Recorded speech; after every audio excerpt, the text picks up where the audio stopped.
dari kebutuhan eliminasi urin. Saya share screen ya.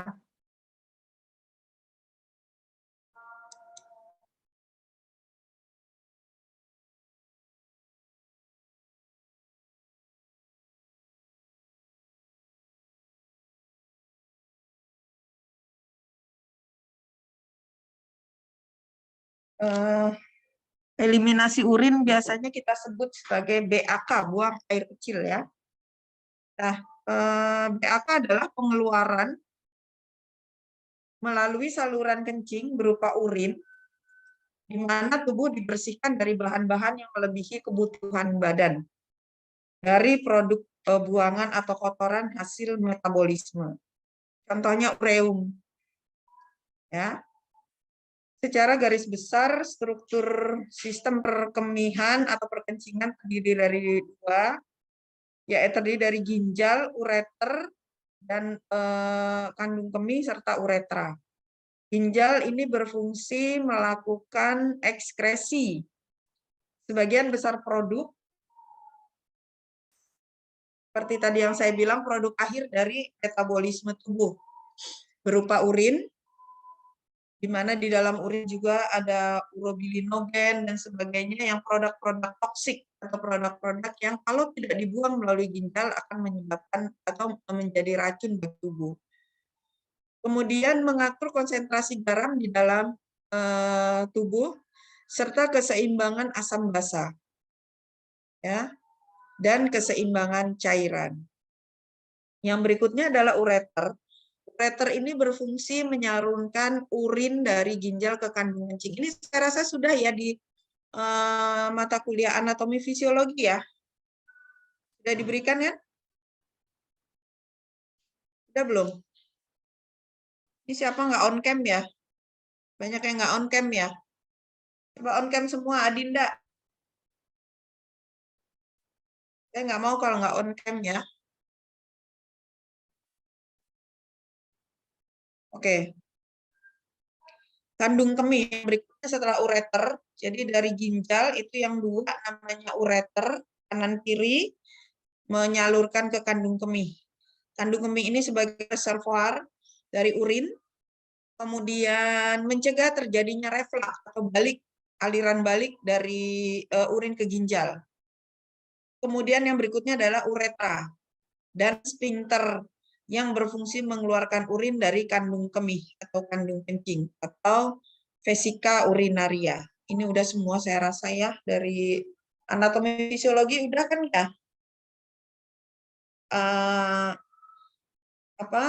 Bagaimana mekanisme terjadinya produksi urin ya?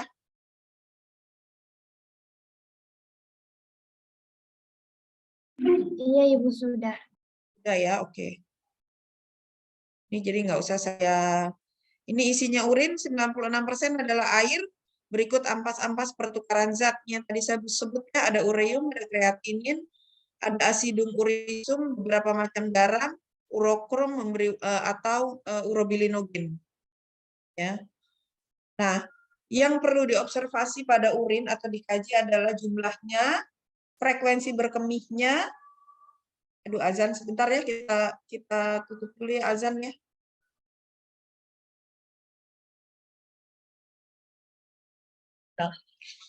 Mengajar dari pagi. Oke, ada saya ulangi, yang perlu diobservasi pada urin adalah banyaknya atau jumlah, kemudian frekuensi berkemihnya berapa kali, warnanya, kejernihannya, baunya, dan keadaan-keadaan yang luar biasa. Misalnya apakah disertai dengan adanya sel-sel darah merah dan sebagainya. Faktor yang mempengaruhi eliminasi urin yang pertama adalah diet atau asupan.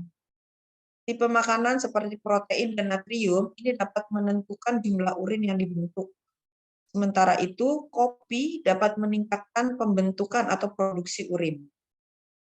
Kenapa? Kok kopi bisa meningkatkan produksi urin? Kenapa? Ada yang tahu? Izin menjawab, Ibu, karena Silakan. kopi mengandung kafein, bukan, Bu? Ya, terus kenapa rupanya kalau mengandung kafein?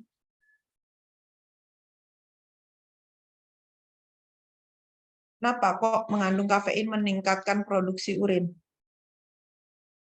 Gimana mekanismenya?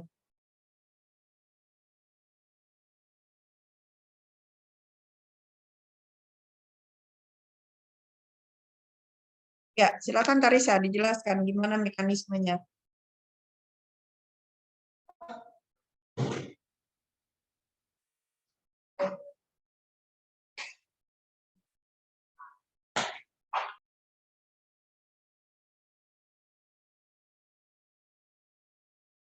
Izin bantu menjawab, Ibu.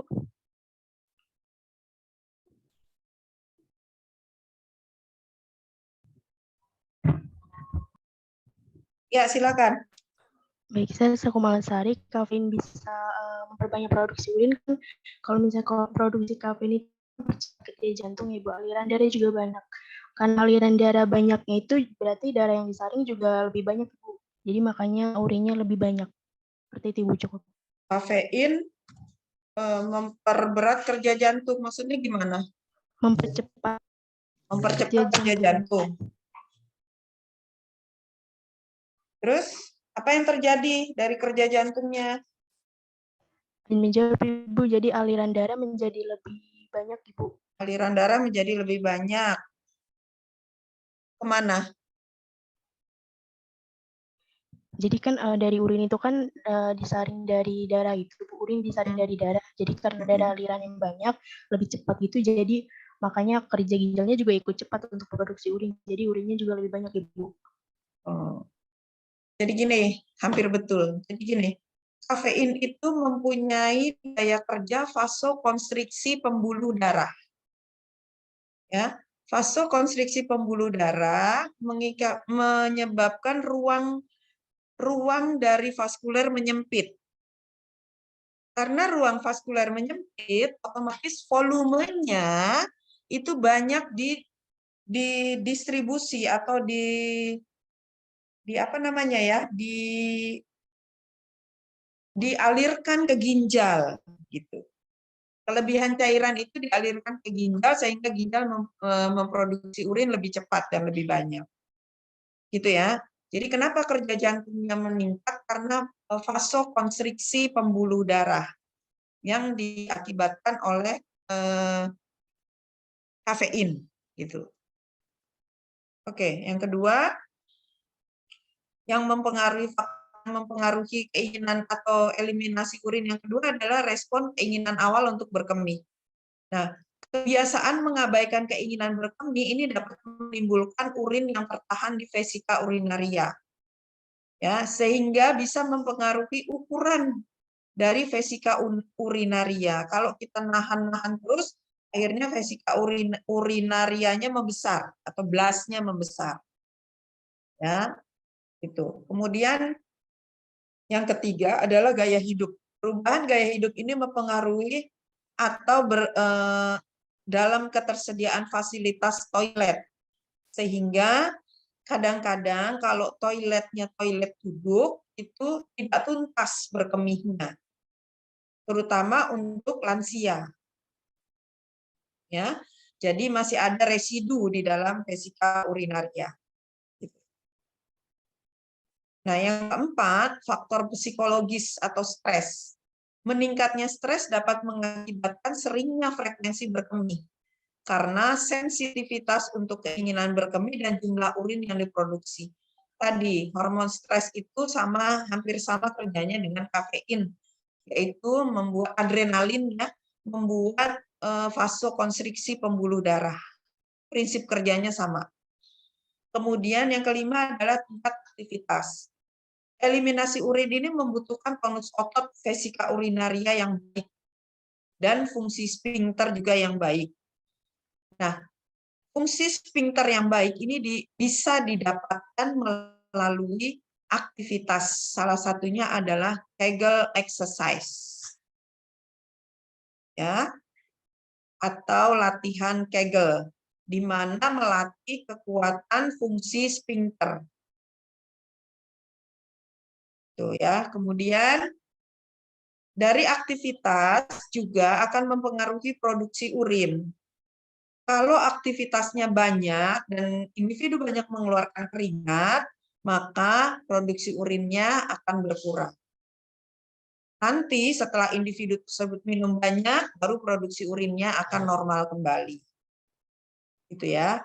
Kemudian yang keenam, tingkat perkembangan. Tumbang ini harusnya jangan tumbuh kembang ya.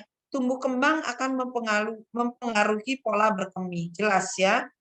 Keinginan berkemih itu bisa diekspresikan oleh anak-anak yang sudah tepat umurnya. Ya. Pada lansia, karena sensitivitas dan kemampuan sphincter andinya sudah berkurang, sehingga juga mempengaruhi pola berkemih.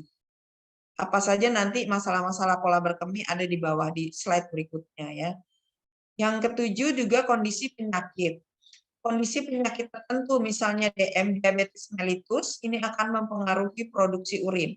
Biasanya pada pasien-pasien diabetes mellitus, produksi urinnya akan banyak. Kenapa?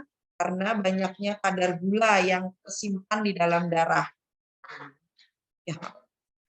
Nah, kadar gula ini mengikat cairan, gitu, sehingga banyak dikeluarkan di ginjal, di store ke ginjal. Nah, yang kedelapan adalah sosiokultural, budaya atau kultural masyarakat yang melarang buang air kecil di tempat-tempat tertentu. Ya, sebetulnya ini juga berkaitan dengan etika. Ya, jadi orang lebih baik menahan kencing daripada dia kencing di tempat-tempat yang tidak semestinya. Kemudian yang kesembilan adalah kebiasaan seseorang berkemih. Nah, kebiasaan berkemih di toilet ini akan mengalami kesulitan berkemih melalui urinal atau pot bila dalam keadaan sakit. Ya, jadi kayak nggak bisa keluar gitu kalau harus berkemih sambil tiduran. Dan yang ke-10 adalah tonus otot. Tonus otot ini sangat berperan di dalam kegiatan berkemih seseorang. Seperti yang tadi dikatakan ya, tonus otot vesika urinaria dan sphincter uretra ini sangat berpengaruh terhadap pola eliminasi. Yang ke-11 adalah pembedahan. Efek pembedahan dapat menurunkan filtrasi glomerulus yang dapat menyebabkan penurunan jumlah produksi urin karena dampak dari pemberian obat-obat anestesi. Ya, yang ke-12, pengobatan. Ada efek pengobatan yang menyebabkan peningkatan atau penurunan jumlah urin.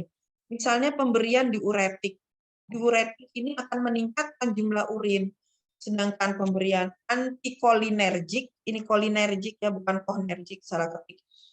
Antikolinergik atau antihipertensi dapat menyebabkan retensi urin. Sehingga kadang-kadang individu yang minum obat antihipertensi itu terjadi edema atau pembengkakan akibat retensi urin.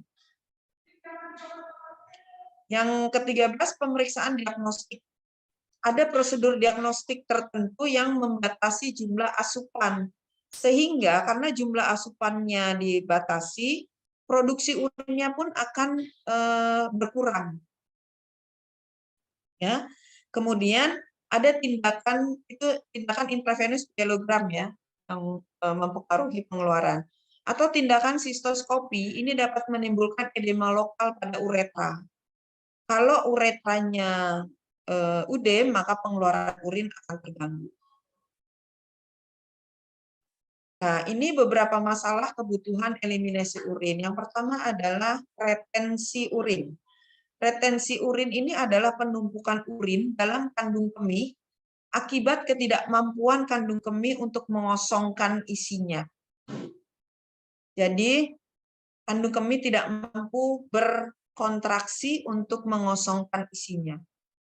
Sehingga menyebabkan distensi dari vesika urinaria atau kandung kemih, atau urin menjadi terretensi.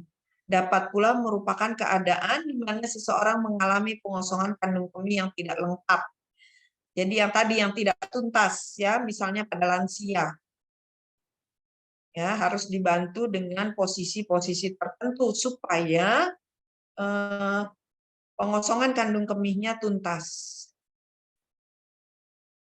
Nah, kandungan urin normal dalam kandung kemih itu adalah 250 sampai 450 cc. Nah, kalau sudah batas ini, maka ada rangsangan atau refleks untuk berkemih. Ya, gitu. Jadi di antara angka ini yaitu 300 sampai 400 maka akan ada rangsangan atau refleks untuk berkemih. Pada orang-orang yang mengalami retensi itu kadang-kadang tidak ada rangsangan untuk berkemih. Tanda-tanda retensi urin yang pertama adalah ketidaknyamanan di daerah pubis. Pubis tahu ya? Simfisis pubis tahu ya? Di atas tulang pubis.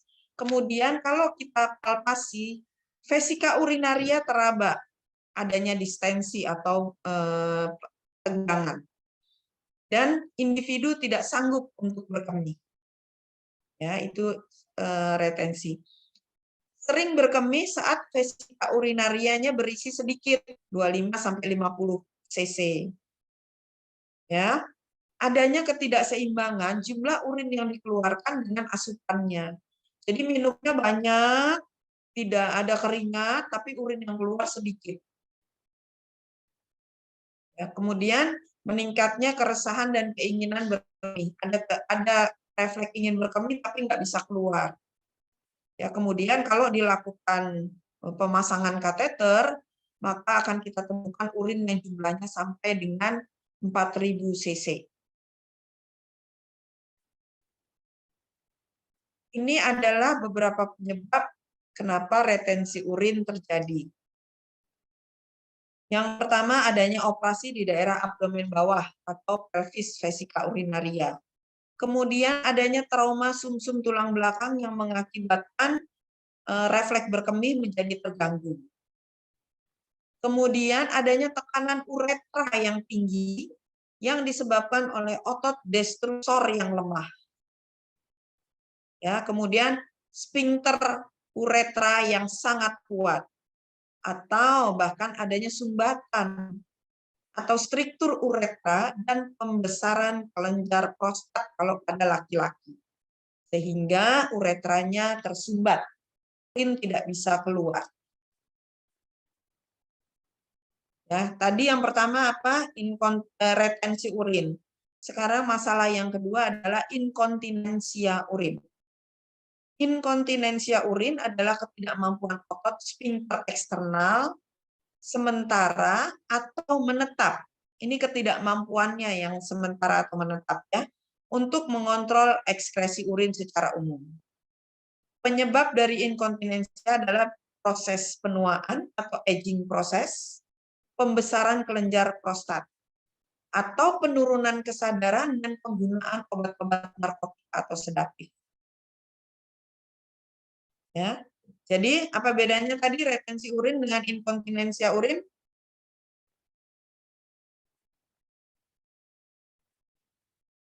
Izin menjawab Ibu. Ya. Kalau retensi urin itu susah untuk pipis, kalau inkontinensia urin itu justru nggak bisa ngontrol pipisnya, Bu. Ya. Ini jenis-jenis inkontinensia ya. Yang pertama inkontinensia dorongan. Inkontinensia dorongan ini merupakan keadaan di mana seseorang mengalami pengeluaran urin tanpa sadar. Ya.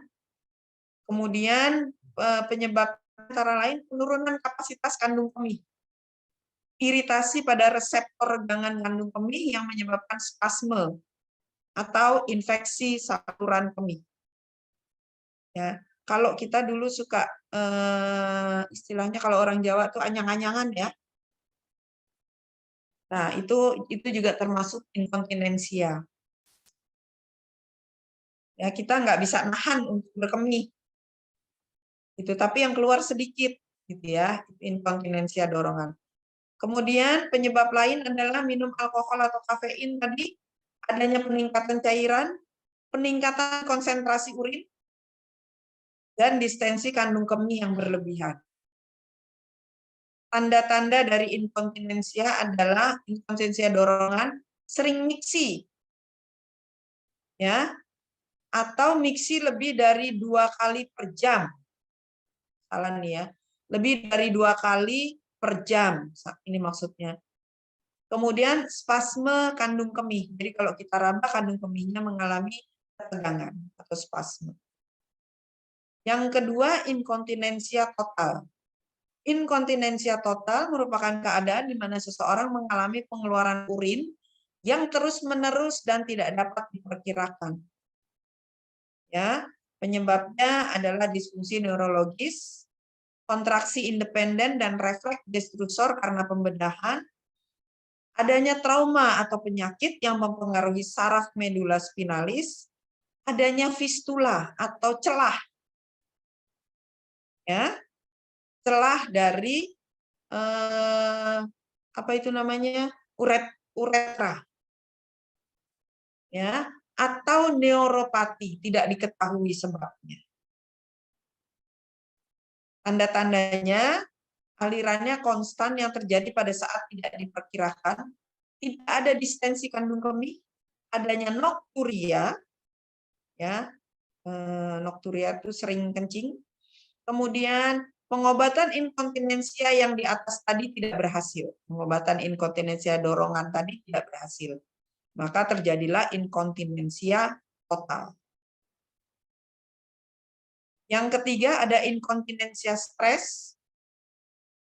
Inkontinensia stres merupakan keadaan seseorang yang mengalami keluaran urin kurang dari 50 cc. Terjadi dengan peningkatan tekanan abdomen. Ya.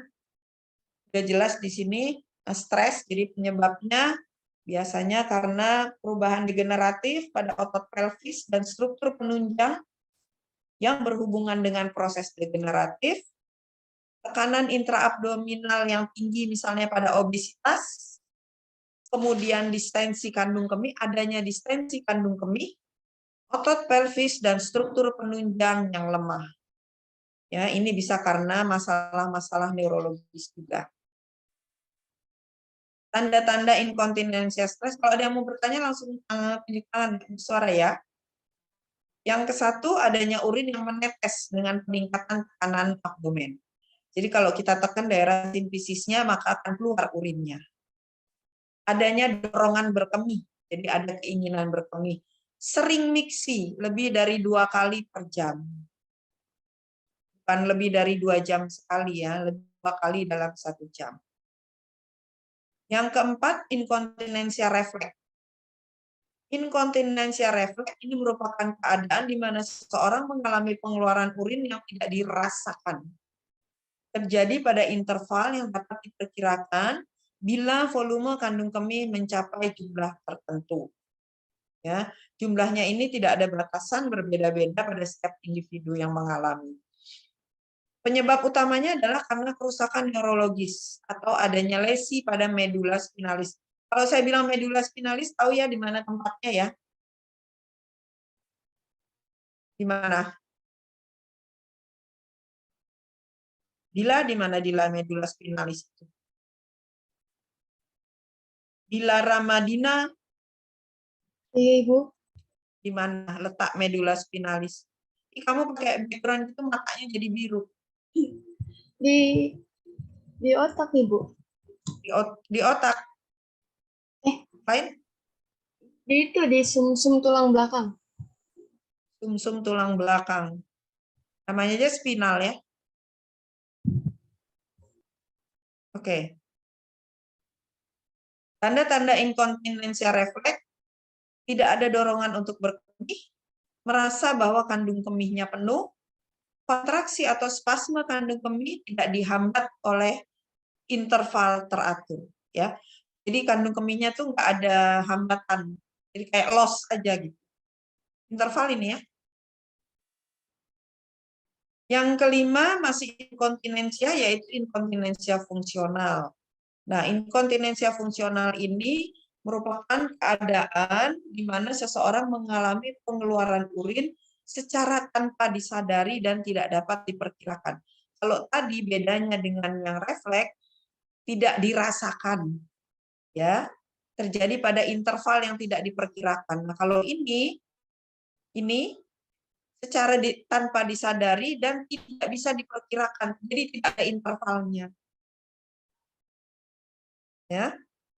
Nah, kemungkinannya sama ya, lesi pada medula spinalis. Tanda-tandanya sama, ada dorongan untuk berkemih, kontraksi kandung kemih cukup kuat untuk mengeluarkan urin, dan yang ini inkontinensia. Yang berikutnya, masalah yang berikutnya adalah enuresis.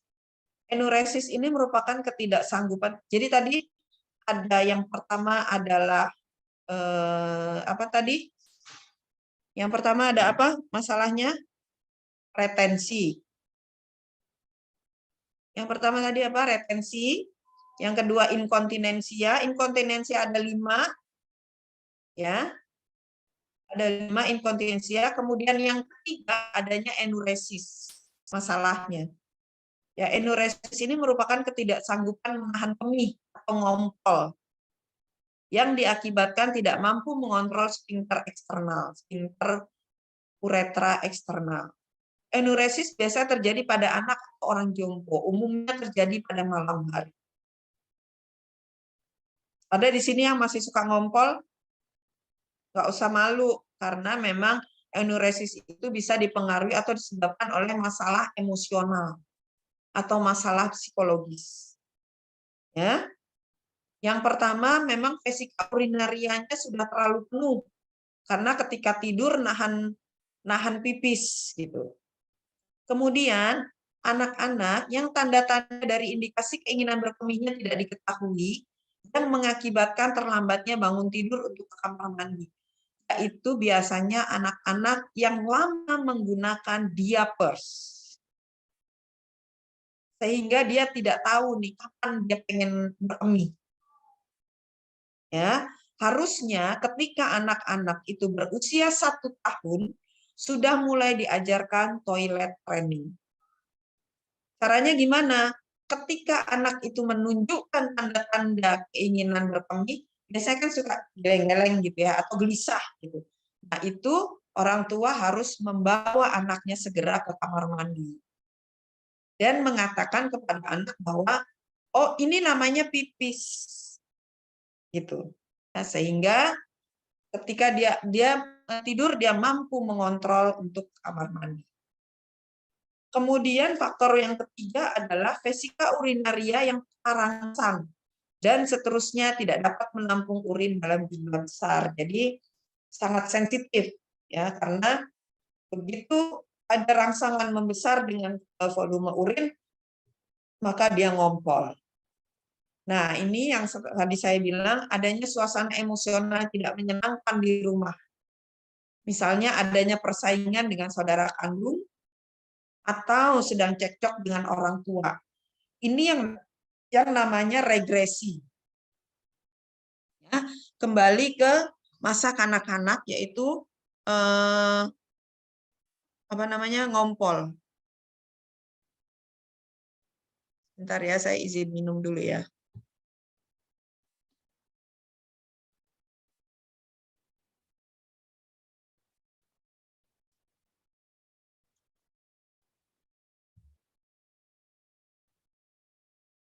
Oke.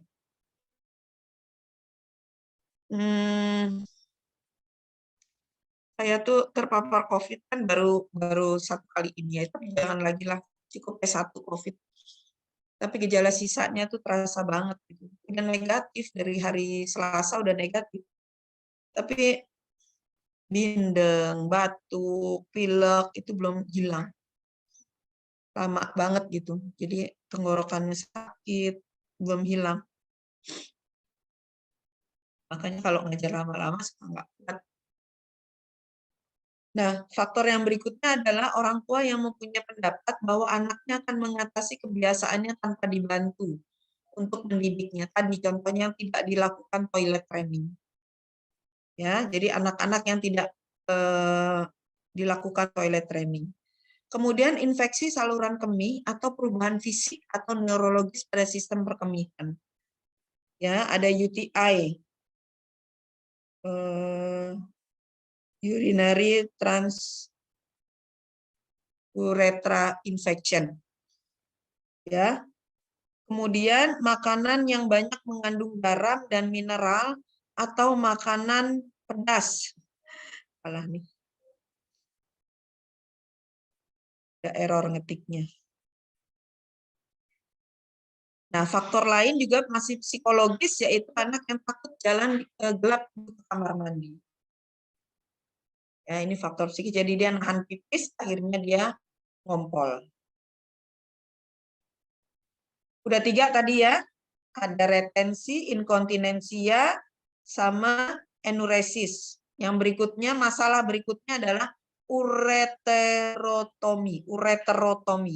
Ureterotomi adalah tindakan operasi dengan jalan membantu stoma atau membuat stoma pada dinding perut untuk drainase untuk pengeluaran urin. Jadi dari kandung kemihnya dikeluarin langsung. Ya, biasanya karena masalah disfungsi kandung kemih. Jadi dibuat saluran gitu. Dari kandung kemihnya. Ini kok ada yang background-nya ungu, ada yang background-nya biru sih? Bedanya di mana? Iya, izin Ibu. Yang untuk yang ungu itu untuk kelas RKI, Ibu. Oh, Yang gitu. itu reguler. Oh. Kamu mirrornya belum diklik tuh Gila, jadi tulisannya kebalik.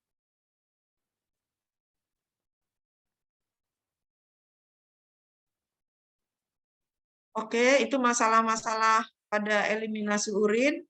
Yang berikutnya adalah perubahan pola eliminasi urin.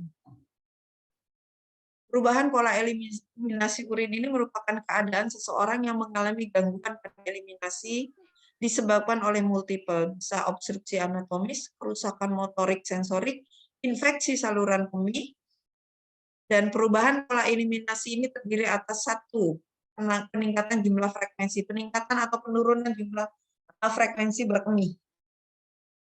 Ya, meningkatnya frekuensi berkemih dikarenakan meningkatnya jumlah cairan yang masuk. Nah, frekuensi yang tinggi tanpa tekanan asupan cairan dapat diakibatkan oleh sistitis. Sistitis ini adalah infeksi saluran kemih yang paling ringan. Maula Karima, buka dong videonya Maula. Nah, gitu. Beda banget fotonya, soalnya kan saya harus mengenal wajah. Kemudian, frekuensi berkemih yang tinggi ini dijumpai pada keadaan stres atau hamil. Tadi ya stres, hormon stres tadi, salah satunya adrenalin, itu bisa menyebabkan vasokonstriksi. Kalau hamil, itu karena hamilnya menekan vesika urinaria, sehingga meningkatkan jumlah berkemih. Jadi sensitivitas atau respon berkemihnya lebih sering, karena ditekan oleh kehamilan. Kemudian yang kedua urgensi. Urgensi ini kebelet gitulah. Ya. Urgensi adalah perasaan seseorang untuk berkemih, takut mengalami inkontinensi jika tidak berkemih. Nah, pada umumnya anak kecil mengalami kemampuan yang buruk dalam mengontrol sphincter eksternal.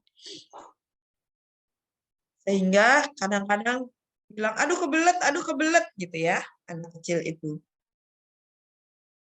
Oke. Yang ketiga, dysuria.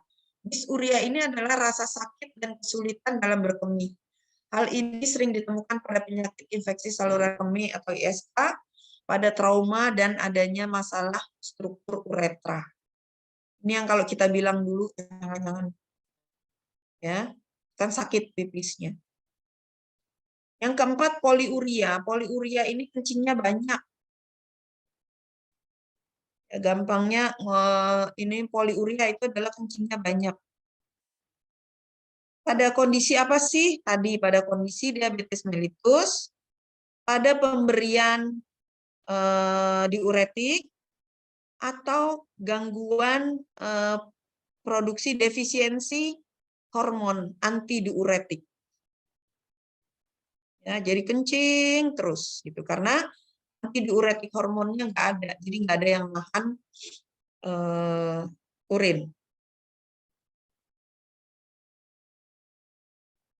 Yang kelima, urinaria supresi. Urinaria supresi adalah berhentinya produksi urin secara mendadak Ya, urin diproduksi oleh ginjal terus-menerus 60 sampai 120 mililiter per jam.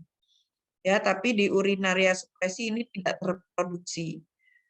Oke, ini asuhan keperawatan. Biasa kita mulai dari pengkajian. Pengkajian yang harus dilakukan meliputi kebutuhan eliminasi urin, kebiasaan berkemih, pola berkemih. Pola itu meliputi frekuensi dan jumlah, serta adakah urgensi. Kemudian, adakah dispuria, adakah poliuria, adakah urinaria supresi. Nah, ini jumlah urin normal pada individu sehat ya. Pada usia anak 1-2 hari hanya 15-60 cc. Ya. Pada orang dewasa itu 1.500 cc. Dewasa tua itu lebih dari 1.500 cc. Kalau kurang dari 1.500 cc maka akan terjadi berarti ada retensi dan biasanya terjadi edema atau pembengkakan. Ya. Kemudian faktor yang mempengaruhi kebiasaan buang air kecil ini juga harus dikaji. Diet dan asupannya. Kemudian bukan hanya nutrisi tapi juga cairan ya, minum kopi dan sebagainya. Gaya hidup, kemudian stres psikologis dan tingkat aktivitas. Ini juga harus dikaji. Ini kondisi urin. Sekarang kalau kita ke mall-mall ya, kemana-mana itu sudah ditempel ya, kondisi urin warnanya. Kalau warnanya seperti ini berarti normal, kalau ini berarti Anda kurang minum, berarti kalau ini Anda harus minum sekian cc gitu. Kalau Anda ke mall-mall tuh di toiletnya udah ditempel. Urin itu warnanya harusnya kekuningan. Ya, mari. Betul, Bu. Ya, warnanya kekuningan. Kalau dia gelap berarti dia pekat, menunjukkan kurang cairan. Ya, baunya itu khas, ada bau ureum. Kalau dia menyengat berarti ada masalah infeksi atau bau obat-obatan tertentu. Berat jenisnya normal itu 1.01.0 sampai dengan 1.030 ya. Kalau lebih dari 1.030 berarti konsentrasi urinnya pekat. Nah, kejernihannya biasanya walaupun dia berwarna kekuningan tetapi dia terang dan transparan, tidak berkabut. Tidak ada kristal. Ya. pH-nya sedikit asam yaitu 4,5 sampai 7,5. Dari mana bisa tahunya pH sekian? Kalau kertas lakmus ditempelin berubah, kita masih pakai kertas lakmus ya karena yang hemat. Berubah warna itu berarti pH-nya lebih dari 7,5. Kemudian kandungan proteinnya biasanya albumin, fibrinogen ini normal ya. Tapi kalau pada kondisi kerusakan ginjal melewati ambang batas. Ya. Darah atau sel darah merah biasanya tidak tampak. Pada hematuria, hematuri ini adalah urin yang disertai dengan sel darah merah. Biasanya karena ISK. Ya, infeksi. Kemudian adanya glukosa. Glukosa harusnya di dalam urin yang normal jumlahnya itu nggak berarti atau nggak ada gitu harusnya. Tetapi dia akan ada pada pasien-pasien dengan diabetes mellitus karena ginjal sudah tidak mampu lagi menyaring sampai dengan ambang batasnya. Jadi udah kelebihan jumlahnya di darah sehingga ginjal nggak mampu menyaring, akhirnya lolos. Itu yang terjadi pada DM. Ya, tanda klinisnya ya dan kemudian diagnosa keperawatan langkah kedua ini nanti kita akan konfirmasikan kepada menurut daftar diagnosa keperawatan yang PPNI ya. Mungkin nggak sama atau berubah. Jadi saya nggak kasih dulu, saya belum cek karena buku saya hilang. Mau beli lagi belum dikirim-kirim. Setelah diagnosa keperawatan tentunya perencanaan. Ini contoh-contoh diagnosa keperawatan. Ya, perencanaan keperawatan, kemudian rencana tindakannya yang paling utama adalah kateterisasi urin. Ya, pada yang terjadi retensi totalis. Ya. Kemudian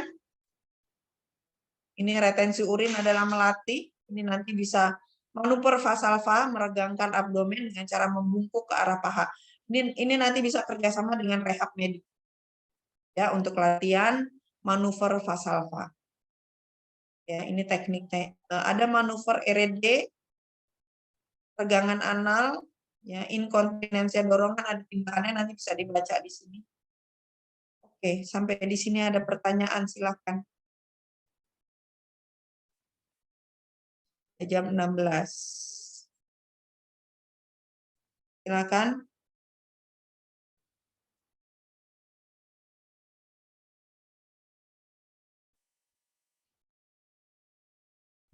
Izin bertanya Ibu, saya Ranti Salia.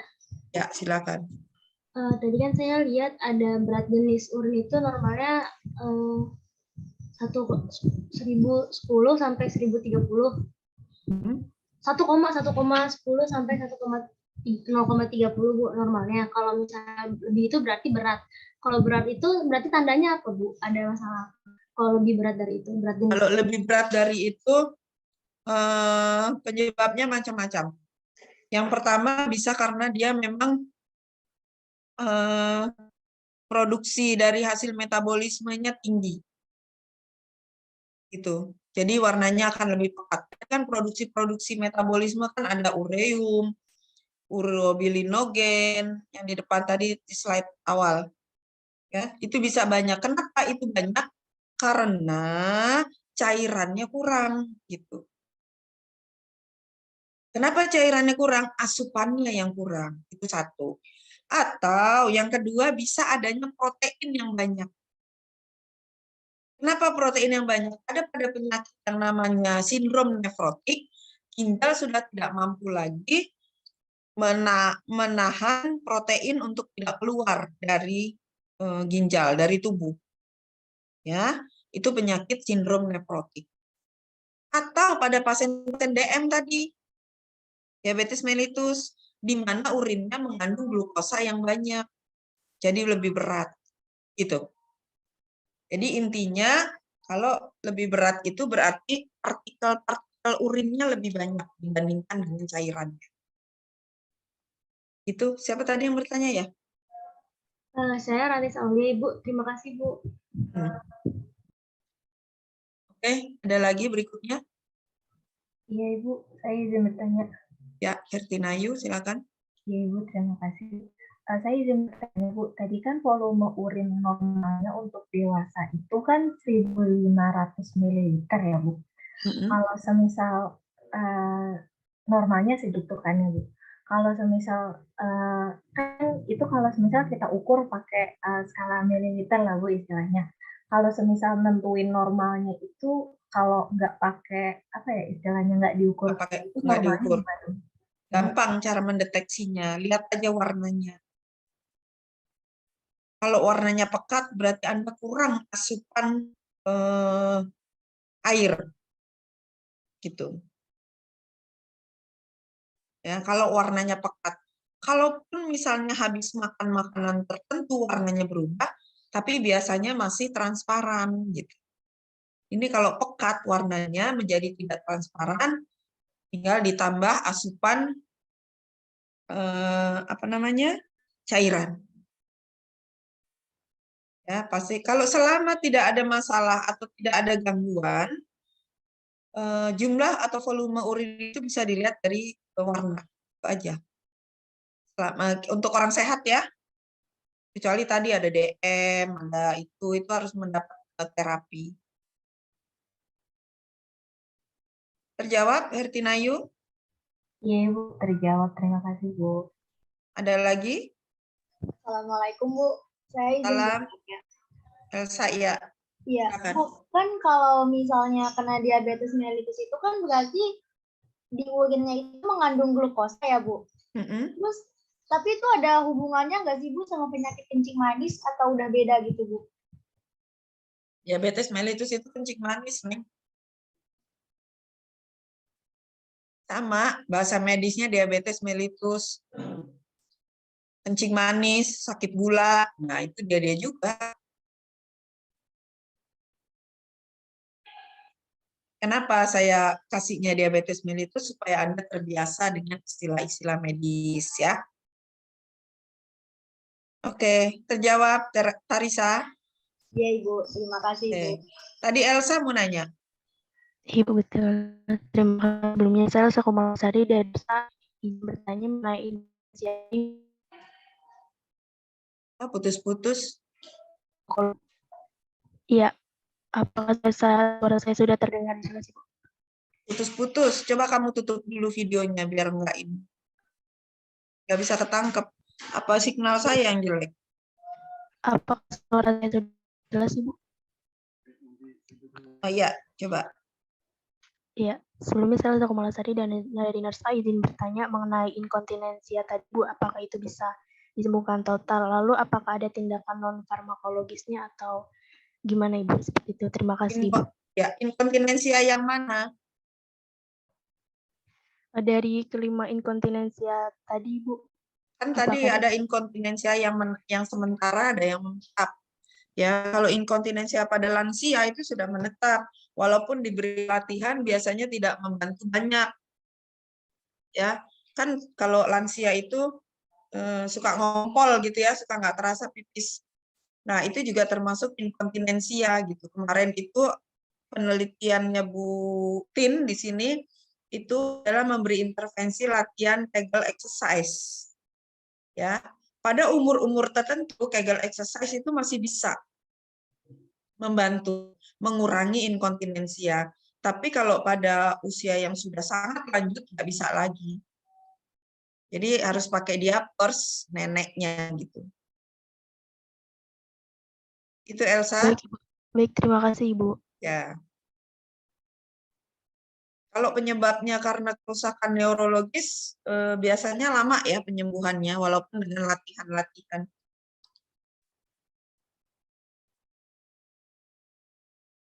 Yuk, silakan siapa lagi? Izin Ibu, izin bertanya Bu. Kamila ya, silakan. Iya Ibu, saya Kamila dari 2RKI. Izin bertanya Ibu, mungkin saya pertanyaan lebih ke sikap kita sebagai perawat Ibu jika ada pasien yang mana dia masih memegang kepercayaan seperti saat terjadi anyang-anyangan itu, dia akan melilit jempolnya Ibu dengan karet begitu Ibu. Karet. Lalu bagaimana kita sebagai perawat melakukan tindakan caring ya Ibu kepada dia? Apakah kita tetap membiarkan kepercayaan dia dengan karetnya itu atau sambil kita melakukan caring perawatan kepada dia, ataukah kita memberikan pengertian untuk dilepas atau dipaksa gitu ya Ibu? Cara menghadapi. Kalau selama tidak membahayakan, biarkan saja. Selama ngikatnya tidak terlalu kencang, tidak membahayakan, biarkan saja. Sambil kita beri tadi intervensi. Kalau anyang-anyangan itu kan harus banyak minum ya. Supaya lebih sphincternya supaya lebih kerja dengan baik, vesika urinarianya penuh gitu. Ya. Tapi percaya nggak percaya sih emang kalau anyang-anyangan diikat jempolnya katanya sembuh gitu. Padahal itu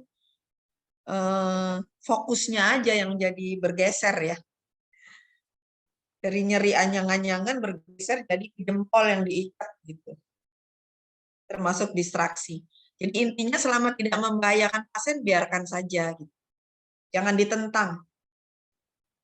Ya, karena nanti kalau ditentang akan menyebabkan dia jadi nggak respect sama kita. Ya. Itu siapa tadi? Kamila ya? Iya Ibu, terima kasih Ibu atas jawabannya. Masih ada?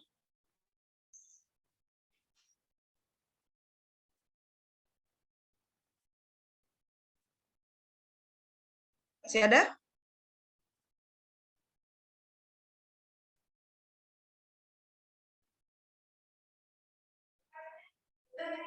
Ibu izin. Ya. Saya Siva dari 2RKI, Bu. Kalau tadi saya lihat kalau urin normal itu pH-nya asam ya, Bu, sekitar 4-7. Nah, bagaimana kalau dia ya, waktu itu pernah diuji di lab teman saya ya, Bu, yang laki-laki itu dia pH-nya malah basah, Bu. Kertas lakmusnya itu jadi biru. Itu karena kenapa ya, Bu? Terima kasih, Bu. Laki-laki itu. Karena faktor makanan. Nggak usah terlalu ini selama tidak jauh kadarnya, nggak usah terlalu dihiraukan. Ya, kebutuhan cairan udah belum sih? Kebutuhan cairan yang reaksi asam basa, sistem buffer, udah ada belum? Udah diberikan belum? Karena urin itu juga dipengaruhi oleh sistem buffer ya, keseimbangan cairan antara asam basa. Jadi akan melakukan kompensasi gitu. Ada upaya kompensasi dari tubuh. Kalau misalnya urinnya ternyata bersifat basah, berarti itu merupakan upaya kompensasi dari kondisi asam di dalam tubuhnya. Ya, siapa Siva ya? Siva yang nanya ya? Iya, Ibu. Oke. Kecuali kalau dia sudah basahnya tuh sudah sangat atau pH-nya sudah lebih dari 9 misalnya. Ya, baru kita akan treatment dengan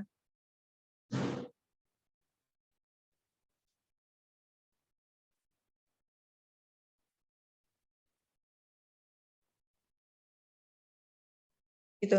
Oke. Saya udah ditinggal nih, nggak ada orang di sini. Ya. Kita akhiri ya. Sudah jam 16:15 di laptop saya. Udah di screenshot?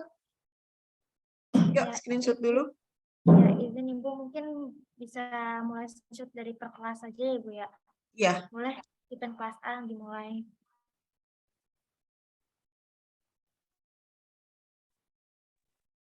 Izin masuk untuk kelas A, boleh raise hand semua ya.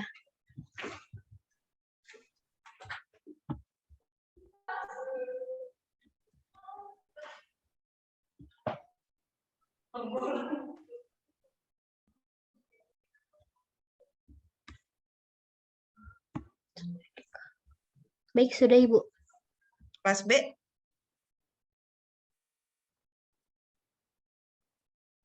Baik, untuk kelas B, silakan semuanya on cam dan raise hand. Slide pertama.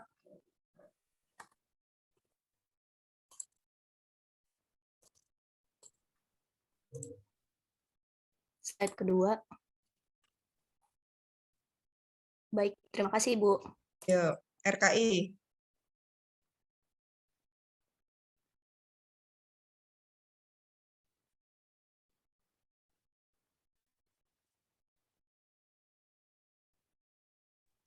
Angelina hilang mukanya. Ibu. Ibu izin masuk untuk RKI ya. Saya pandu untuk slide pertama. Terus slide kedua. Baik, sudah Ibu. Oke, baik. Saya boleh live ya? Baik, terima kasih atas